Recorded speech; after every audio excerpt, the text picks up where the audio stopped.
ସୁପ୍ରଭାତମ୍। ଆଜିର ପଞ୍ଚାଙ୍ଗ ଓ ଅମୃତ ବଚନ। ଶୁଭ ସକାଳ। ଆଜି ଦିନର ପଞ୍ଚାଙ୍ଗ। ଆଜି ଶ୍ରୀ ଶ୍ୱେତବରାହ କଳ୍ପର ବୈବସ୍ୱତ ମନ୍ୱନ୍ତର ଦ୍ୱିତୀୟପରାର୍ଦ୍ଧ ଦକ୍ଷିଣାୟନ ଶରତ ଋତୁ ଭାଦ୍ରବ ମାସ ଶୁକ୍ଳପକ୍ଷ ଏକାଦଶୀ ତିଥି ବୁଧବାର ଚୁକାବ୍ଦ 5127 ବିକ୍ରମ ସମ୍ବତ 2082 ସେପ୍ଟେମ୍ବର ମାସର 3 ତାରିଖ।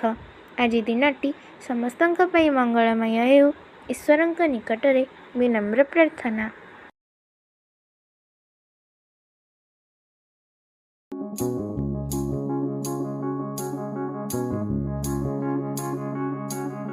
ଭଗବାନ ଯେତେବେଳେ ତାଙ୍କର ଅସୀମ କୃପାରେ ଗୁରୁମୁଖରେ ସିଦ୍ଧମନ୍ତ୍ର ଦେଇଅଛନ୍ତି ବା ତାଙ୍କର ଚାବିକାଠି ଦେଇଅଛନ୍ତି, ତେଣୁ ଜାଣିବ ସେ ନିଜକୁ ସେଠାରେ ମିଶାଇ ଦେଇଛନ୍ତି। ଏହି ଧାରଣା ହୃଦୟରେ ବଳବତ୍ତର ହେବା ଉଚିତ। ଯେବେ କେହି ଏପରି ପରମାର୍ଥ ତତ୍ତ୍ୱ ହରାଇ ବସେ, ତେବେ ଜାଣିବ ସେ ତାଙ୍କ କୃପାର ଅଯୋଗ୍ୟ।